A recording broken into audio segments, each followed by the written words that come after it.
if you're buying a home, you need to look at all of the current potential butt kicking by Mother Nature. You need to look at it. And here's the thing. The decision is not a binary decision. The decision is not, oh, there's too much hazard, whether it's wind or whether it's flood or whether it's hail or in where you live, winter storms. Every person is different in terms of how a hazard could affect them and affect the house that they're looking at.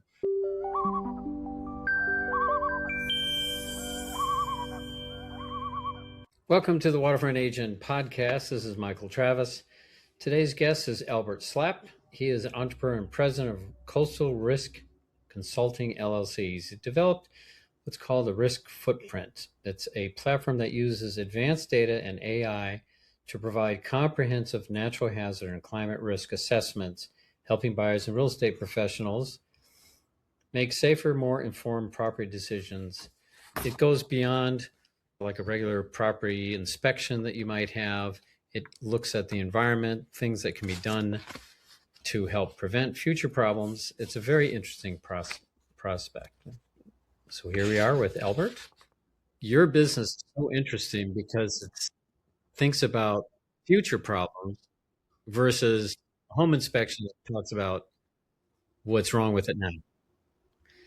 And in Florida, there's issues that you may have that other places don't have, even with salt water, hurricanes, wind. And so you start talking about insurance, how they actually look at problems. Well, Michael, first of all, thanks for having me on, and glad to address some real world issues with your listeners and your viewers. The first thing I want to point out is that probably nobody buys a home without an appraisal. They have to get a title report, which is complicated, and sometimes it can be costly, but you have to know that you're actually owning the property that you're buying. So you have your inspection, and the inspection is, what's the condition of the roof, what's the condition of the HVAC, things that are very tangible. But I tell people about, when I was starting law school at Villanova University Law School, and everybody had to take property law. And one of the first things we learned about was from British common law, the concept of caveat emptor, or let the buyer beware, due diligence. And kind of people, like, they kind of heard of it and they think they understand it, and they think that really two things. I'm going to have a home inspection and I'm going to determine if I'm in a FEMA flood zone or not. And that's about it. And there's so much more to it. And that's really why I started this business, to help people with caveat emptor, let the buyer beware, due diligence, and to make better decisions. So people say, what are you selling now? Are you selling a hazard report? I said, yeah, we have a hazard report. It's called RiskFootprint. But I'm selling better decision making. And it's more complicated than that, because now here's something that every one of your viewers and listeners need to understand. It's very important. FEMA flood maps don't include heavy rainfall flooding. And I say to people, does it rain where you live? And everybody goes, oh yeah, it rains. I said, if it rains where you live, it can flood where you live, whether or not you're in a FEMA flood zone or not. And then they say to me, yeah, but Albert, the bank, I have a mortgage, but the bank said, yeah, you're not in a FEMA flood zone, so you don't have to have flood insurance. But if you were in a FEMA flood zone, then you would have to have flood insurance. So aren't you lucky? But,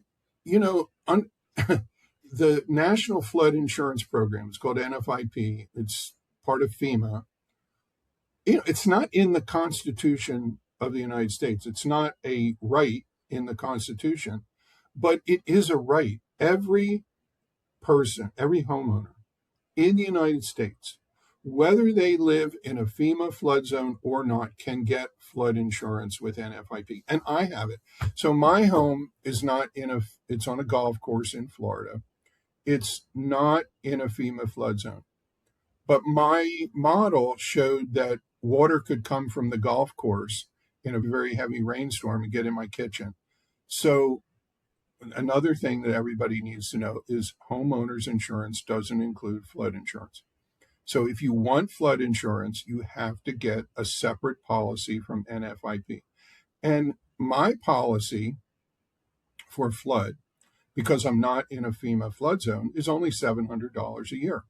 And I was saying before we started the recording, just so people have a sense of proportion, my home, I'm paying this year $6,000 for homeowners insurance, which doesn't include the $700 for the flood insurance.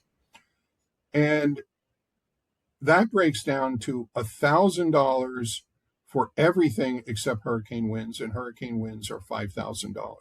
So most of my insurance premium is on hurricane winds. And if it burned to the ground, I mean, the insurance company is saying, well, actuarially, we can still make a profit off of you if we only charge you $1,000 for premium, which sounds kind of ridiculous to me, but that's actually how they break it down. So the problem is people are in heavy rainfall flood zones, but not a FEMA flood zone, and they don't know it, and they don't pay attention to it, and they don't get flood insurance. And if you go back to Hurricane Harvey in 2017 in Houston, 120,000 homes were flooded that were outside of the FEMA flood zone, and the people didn't have flood insurance, and they were basically economically ruined. So what do you say to those people? What do you say to people who go, I'm not in a FEMA flood zone. FEMA is the gold standard. It's the Bible. And if I'm not in a FEMA flood zone, I don't get flood insurance. What do you say to people when you show them the models, not future climate models, but historical models based on decades and 100 years of data to show that they are in a danger zone? And with the wind down here in Florida, insurance agents tell some of my neighbors, elderly people, get a new roof. And getting a new roof down here means you take off the tiles and you put a new membrane over the wood or the plywood roof. And that prevents some leaks, but it doesn't do anything to tie the roof down to the walls. And the reason that my insurance and other people's insurance in the hurricane wind zone is high is not because there might be a small leak and the membrane might fail. It's your roof blows off, and then you really have a lot of damage. So it's the issue of the tie down of the roof to the wall. So what I did was I didn't get a new roof for $30,000 or $40,000. I had a crew get up in the attic and tie the roof down to the walls, brace it, more clips, bigger nails. And I think the whole thing cost me $5,000, but it was a lot less than a new, nice, perhaps newer looking tiles. My tiles are fine, but, are they as pretty as one of my neighbors? Maybe not. But I can live with that because I still have $30,000 or $40,000 in my pocket, and I haven't made a bad decision. So I'm going to go back to what my company is all about and how it might be able to help some of your viewers and listeners, is that caveat emptor, let the buyer beware. If you're buying a home, you need to look at all of the current potential butt kicking by Mother Nature. You need to look at it. And here's the thing. The decision is not a binary decision. The decision is not, there's too much hazard, whether it's wind or whether it's flood or whether it's hail or in where you live, winter storms. Every person is different in terms of how a hazard could affect them and affect the house that they're looking at. Why? Because each home is different. It's at a different elevation. The first floor may be higher. I mean, for example, where you're sitting now, you're above the water. You're not right at the water level. So if wind whipped the water toward you, it might splash up on your deck, but it's not probably going to come into your house because you're higher up. So we talk about exposure and we talk about vulnerability. And then the third thing that we talk about is, who is the buyer? Are you an average person that's sinking their life savings into a house and they're planning on raising a family there and they're going to be there a long time? Are you a flipper where you're going to buy it and do a little fix up and resell it in a year? Are you buying it to rent it? Are you a millionaire or a billionaire and you don't really care that much? You're going to enjoy the house. And if for some reason it burnt in a forest fire or got swept away in hurricane storm surge, doesn't make that much difference to you.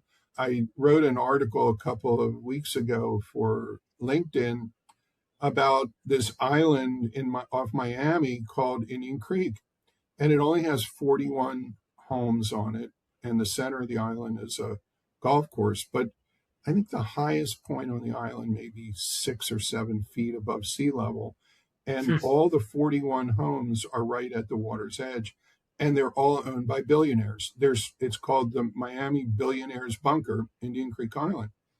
And I wrote the article, not, to try to cast shade on billionaires, but to explain that the risks are individual. You can't make a binary decision. And we do a lot of work for one of the large banks that does mortgages in the Florida Keys. And I call them, the people who are buying, they're obsessed with fishing. They love saltwater fishing in the Florida Keys. And so what they're doing is buying these old bungalows and they tear them down and they'll put a single wide or a double wide manufactured home on concrete stilts 15 to 20 feet in the air. But they can bring their boat right up under the house, and it costs them $1 million or $2 million to buy the land and to construct the home 15, 20 feet in the air. So you ask yourself, well, what's their risk? Well, their home is way above the storm surge. So it's the water is going to go underneath where they just have gravel and they'll park their car, but they'll be gone when the next hurricane. And they're, if the roof, I don't know the roof of a trailer home, I don't know how strong it's supposed to be, but that's what a lot of people are doing because that's the risk that they want to take. And God bless them. It's America. They can do what they want to do. I think before the roof goes off, the whole thing will go off. But so that's my business. It's trying to help businesses and homeowners get down into the weeds of decision making and make the best decision for them. And if it's buying a home with a lot of risk, then that's what they do. So I remember with Katrina, it seemed like a lot of things that happened, and also a big hurricane in the coast of down here.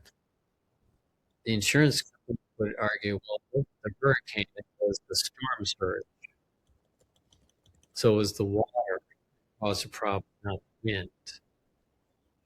As a way, and it's like, well, we only covered the wind part, not the water part. I mean, I think a lot of insurance companies are in the business of not paying insurance, but that became an issue that nobody thought about because they thought, well, I got flood insurance, but it only covered the wind part, not the storm surge itself. And like you said, you could be in an area. 2006, we had what was called the Mother's Day flood.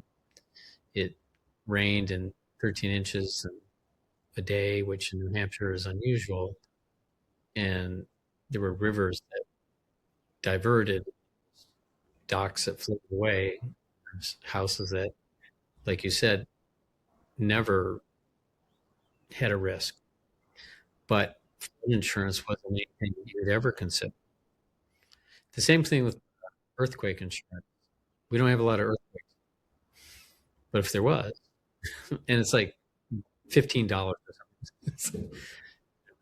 Now, does the insurance company, when you go in like your house and you put in the tie downs for the attic and prevent the roof from blowing, did that help the insurance rate because they understood that or no? I can't prove it. My rate has reduced. I had to go for a while into Citizens, which is the state backed insurance, and then they kick a lot of people out if you can get an offer from an insurance company that's at least 20% less than what you're paying at Citizens. So when I bought the home, I was paying $4,000. Then it went up to $6,500. Then it went up to $8,500. Then it was going to go up to $12,500, and I did the work in the roof and also went over to Citizens, and it went back below $8,000. Now it's back to $6,000. So I can't definitely prove, but I had the report, I had the work done, I have the report, I have pictures, I keep sending it to them.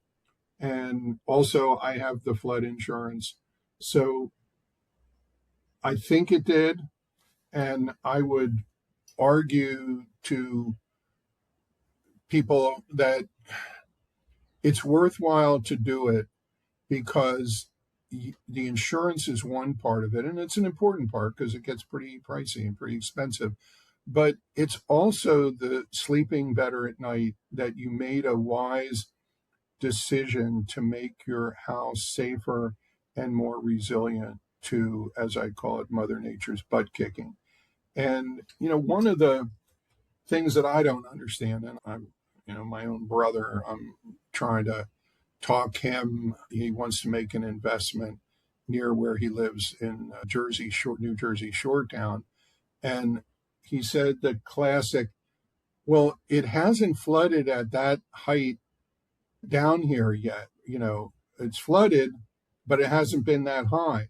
And I go, if the models show historically that the surge can, let's just say, get to 8 feet, then it can get to 8 feet, and the fact that you think 3 feet, a barrier 3 feet is enough, it's just a matter of how much risk, how much equity, how much insurance, and you put it all together. There's no right or wrong, but that line, it's never happened here before.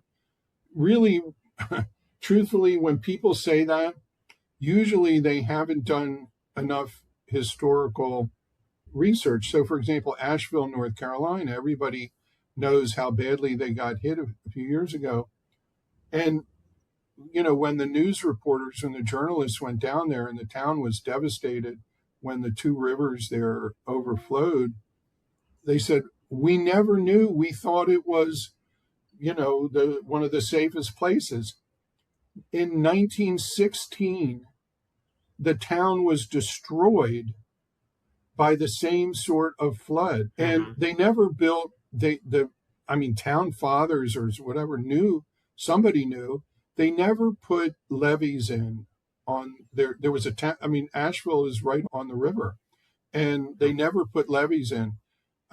It's not New Orleans isn't the only place with levees. People don't, think of levees and they think of New Orleans, but the Silicon Valley would not exist if it weren't for the levees around the San Francisco Bay, because the bay overflows and the sea levels are rising, and they have big levees, and those levees protect the Google buildings and the Meta buildings and a lot of the major headquarters in Silicon Valley. Same thing with Hartford, Connecticut, and other places have levees. Yeah, I remember the Mother's Day. Well, we talked about the Mother's Day flood here. And they talked about the 100-year flood.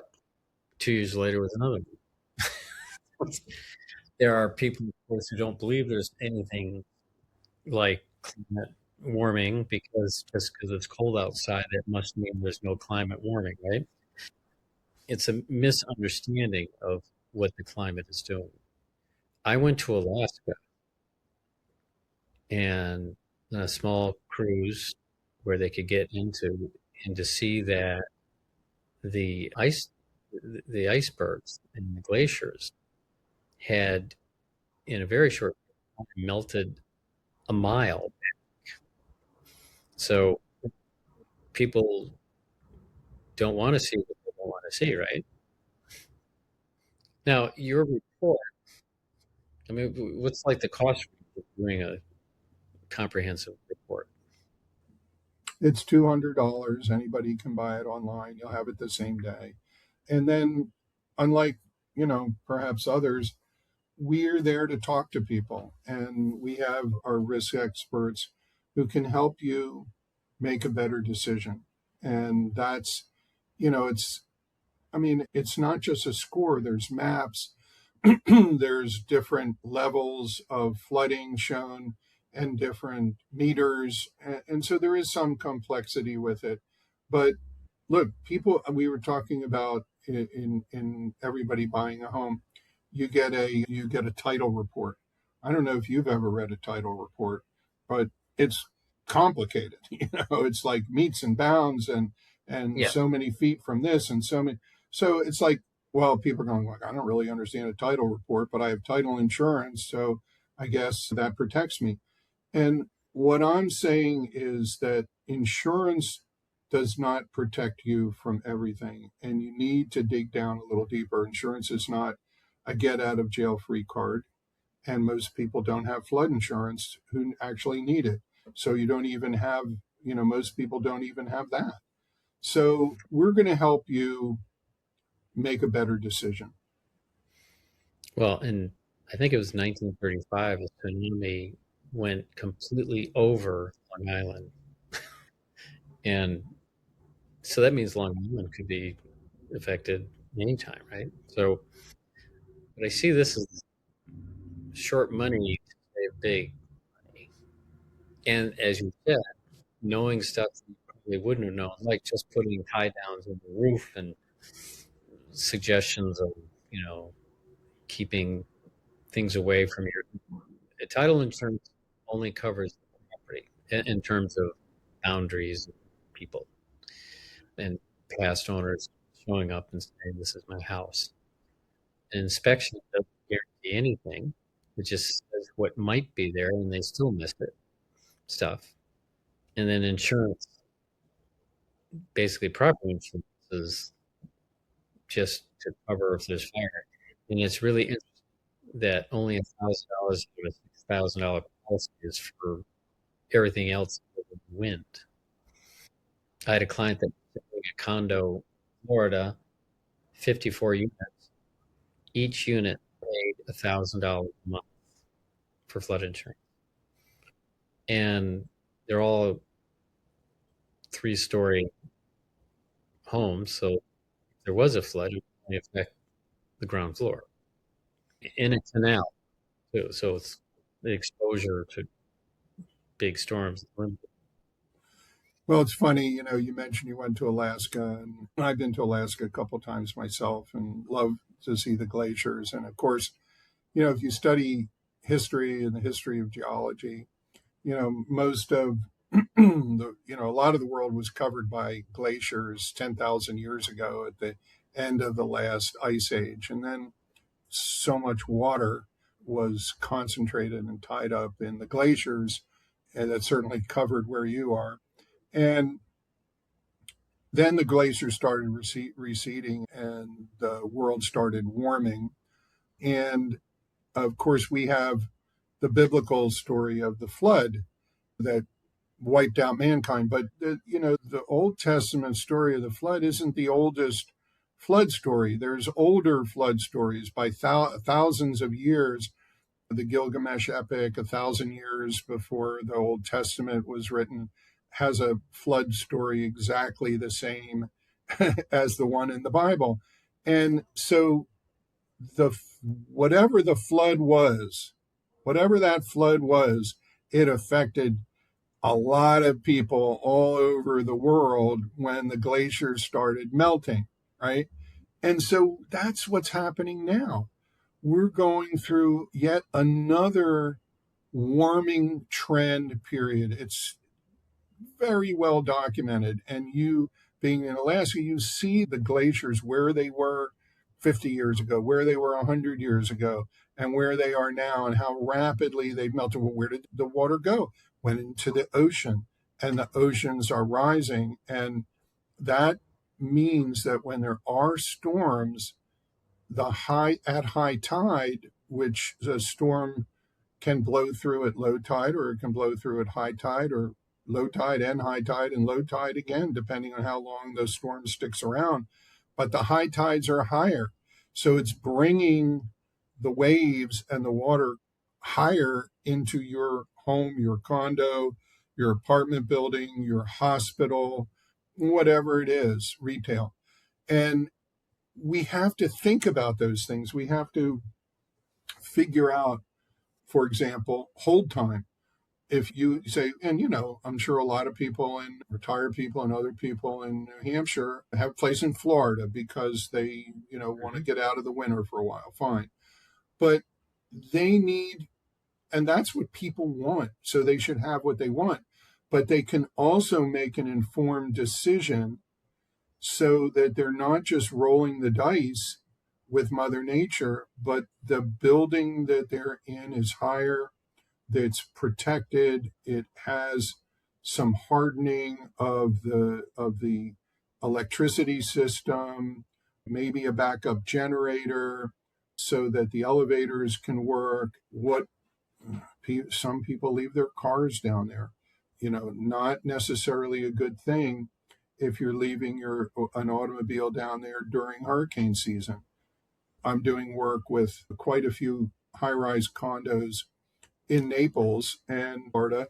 And after Hurricane Ian came through in 2022 and cars were floating around in those buildings, many of the buildings say you cannot leave your car here during hurricane. If you're a snowbird, you have to take your car.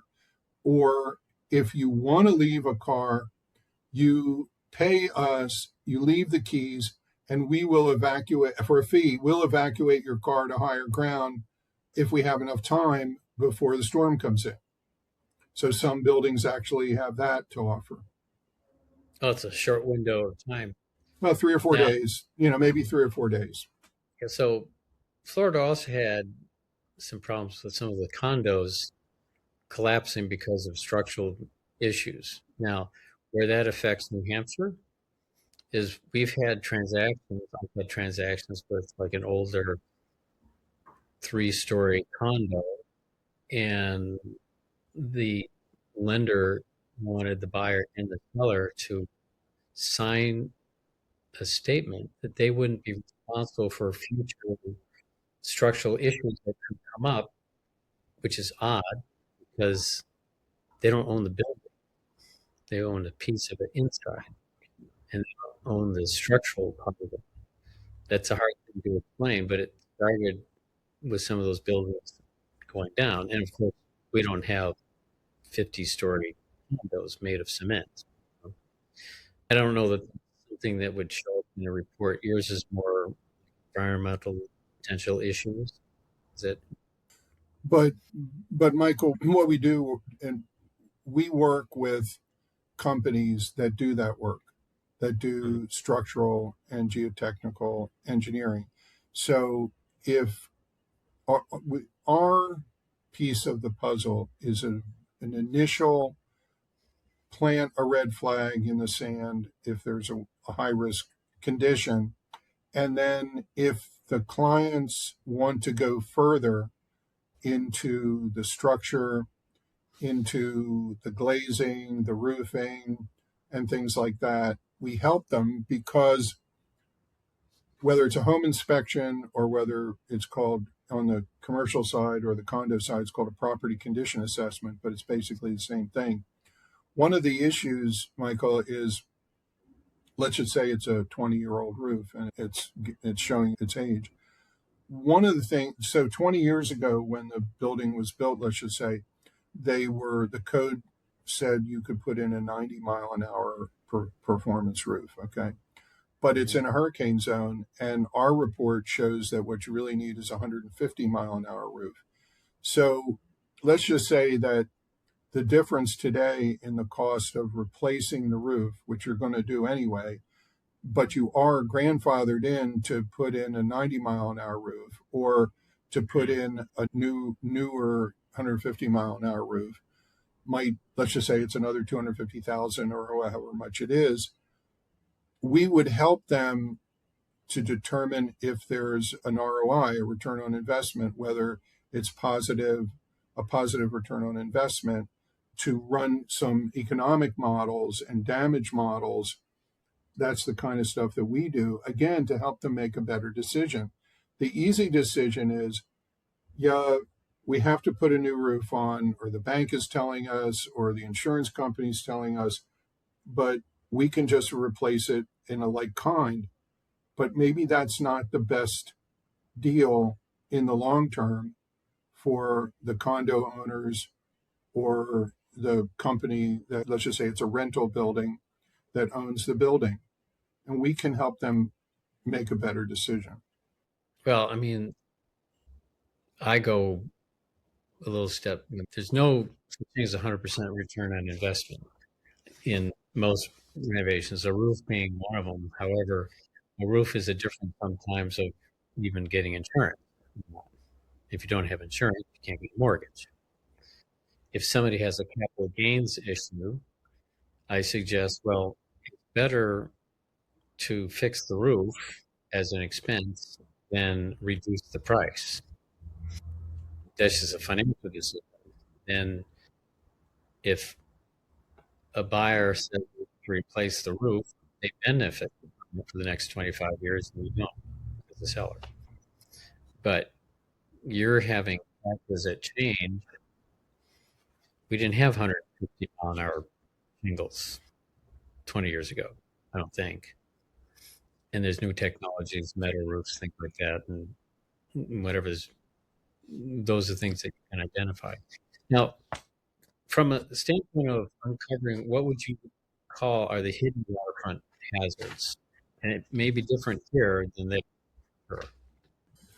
Well, hidden waterfront hazards are definitely different in an inland lake and especially one that freezes, than down in the coastal areas where you do have coastal erosion and sea level rise. And also you have land sinking where in the coastal areas, a lot of the land is actually sinking. So when people say, oh, there's no sea level rise, it's just land sinking.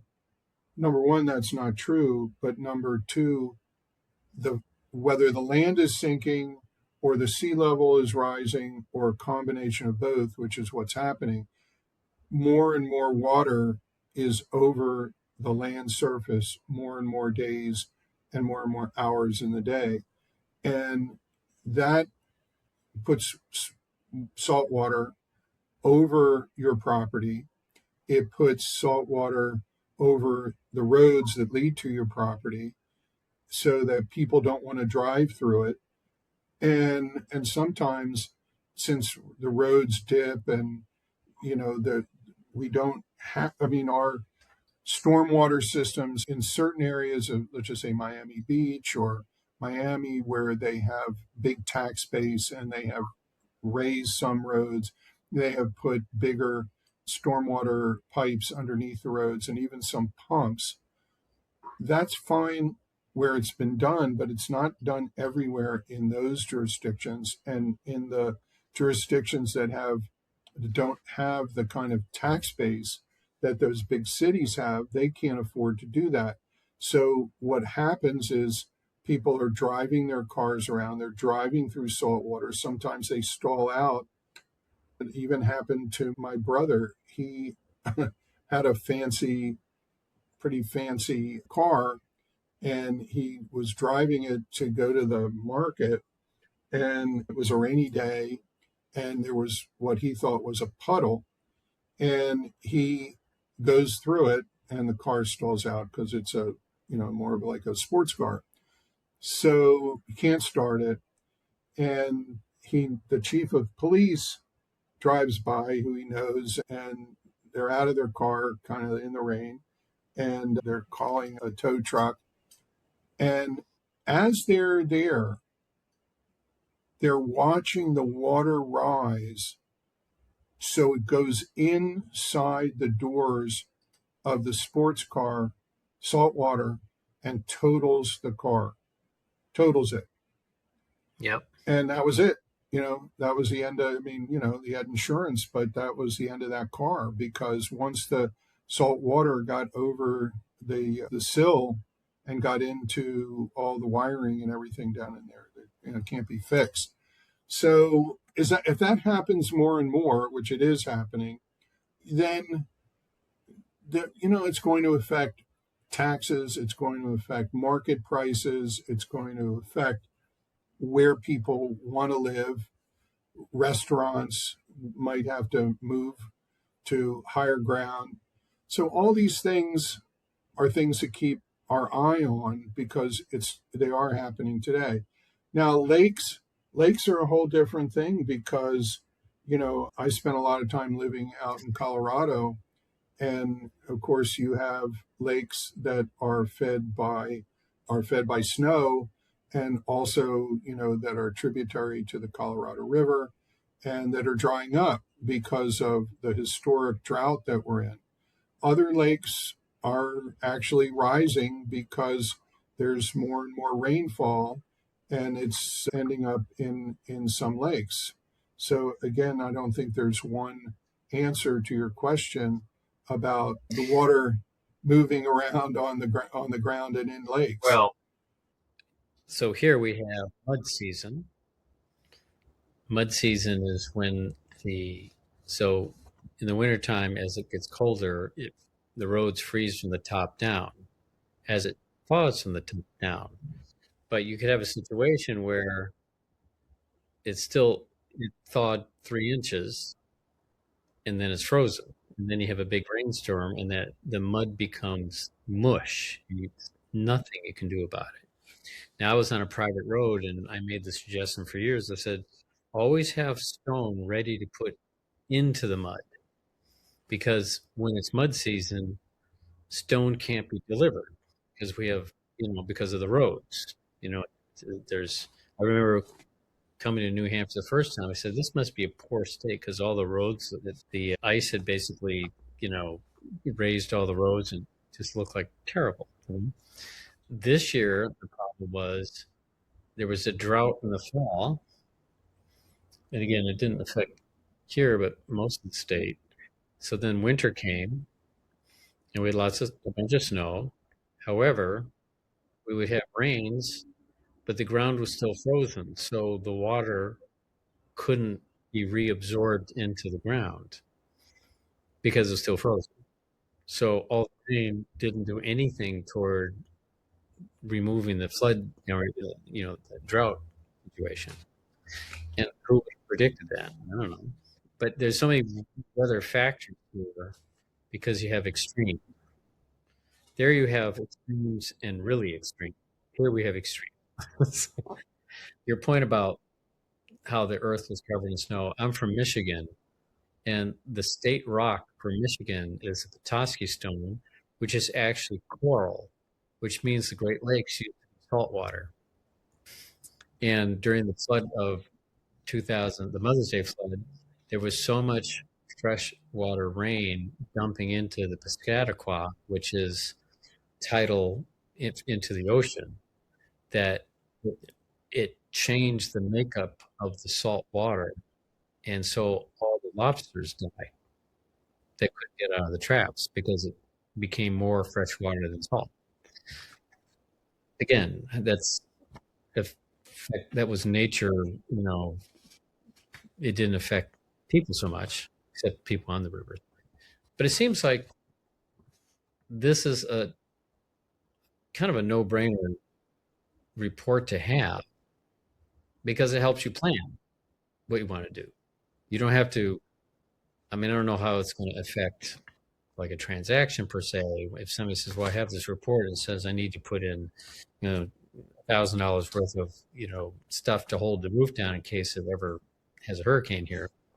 But it's something as a homeowner is important. More importantly, renters don't, investors who are flipping it, they don't care. It's quick in and out. But if you're buying a house to be your house with that kind of investment, it seems like it's a low cost way of addressing future situations. Right. Well, I think that if you haven't picked one house and you're looking and trying to compare 3 or 4 homes, maybe in a certain area, number one, don't assume that they're all the same in terms of risk, because each house is slightly different and is at a different elevation above the ground surface and other factors, including when it was built. So you can use the risk footprint report to compare the risks of homes that are on your short list. If you're, set on one particular home, you can use it to help you figure out some cost-effective ways to make the home safer and more resilient. And also to try to figure out, is what your insurance agent recommending, how does that square with the risk footprint report? You may need less insurance, you may need more insurance. It's not necessarily exactly what the insurance agent is telling you, because they may not have access to or may not have gotten access to all the information that's on a risk footprint report. But this is relatively new in the grand scheme of things. I would predict that insurance companies may understand it better in terms of how it could be tied into finding a rate. Sometimes I've had to say, well, look, I put in a second egress, a ladder or something on the second floor so that it makes it safer in case of a fire. Whether that does anything, who knows, but at least they know. Right. I mean, let's just take an area that could have, just say that in New Hampshire, and I'm not as sure exactly what's happening on the wildfire front in terms of insurance, but let's say, it's not like California where there's been these, tremendous fires, but we use the U.S. Forest Service 2024 forest fire model in the risk footprint. Let's say that it shows that your home is in a high area, but it's not something that was pointed out by your insurance agent. It's covered, you have insurance, but the insurance agent is not going to be giving you pointers on how to perhaps cut back some vegetation that's maybe too close to the home, and that there may be some landscaping things that you can do, and point to some of the reports and recommendations that are coming out of the LA wildfires of 2025 that you could adapt to a vegetated or a home that's close to the forest in New Hampshire, because you can have wildfires. And so, I lived in Colorado for many years. I love the mountains. I love the forests. I love being there. But you have to be smart about it. And you can still have a beautiful home and beautiful landscaping and adhere to some of these recommendations from of these nonprofit organizations. There's the Insurance Institute I'm trying to think of the name of it, but there's a number of organizations that have now come out there's the Fortified standard for your roof, and they now have a wildfire standard for vegetation and vents on your home or underneath your roof to prevent embers from getting up in there. And there's other things. So looking at a hazard report, looking at where you stand in terms of wildfire is something that's in every risk footprint report. No, I think I could see how landscape businesses would benefit from this and say, well, we're going to do a plan that's going to include this kind of information. So we're going to do a landscaping thing that not only is beautiful, but it's can help prevent something.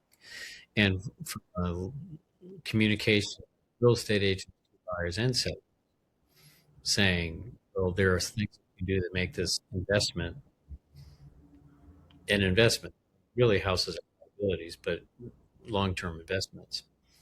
So I think this is I've never heard of this program. I think it's an incredible idea.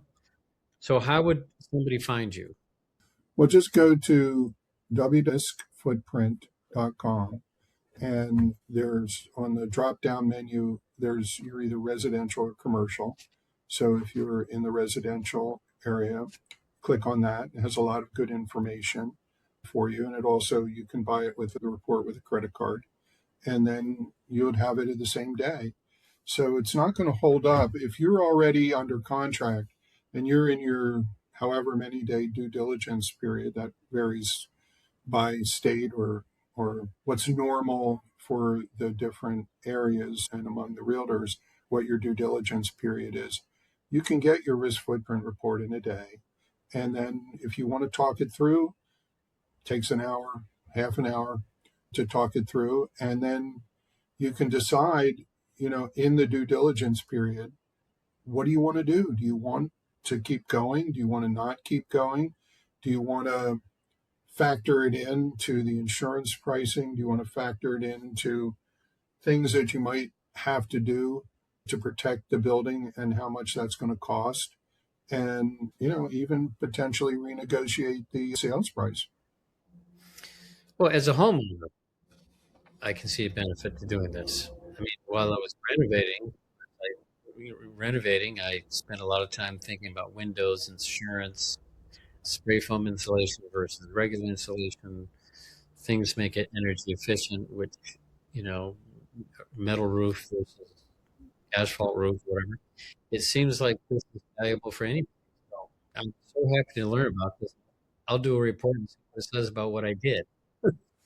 See if I still have to do Well, things. I'll tell you what, Michael, thank you for having me on your show. If you, when we finish this, send me or email me your address and your home address, and I'll give you a complimentary report and you can take a look at it. And I'm glad to talk to you about it. Thank you. Thank you very much. Well, have a great day. You too. Thanks for tuning in to the Waterfront Agent Podcast. I'll be back with some more stories, tips, and expert interviews, and hopefully some humor. So make sure to subscribe, and I'll see you in the next episode.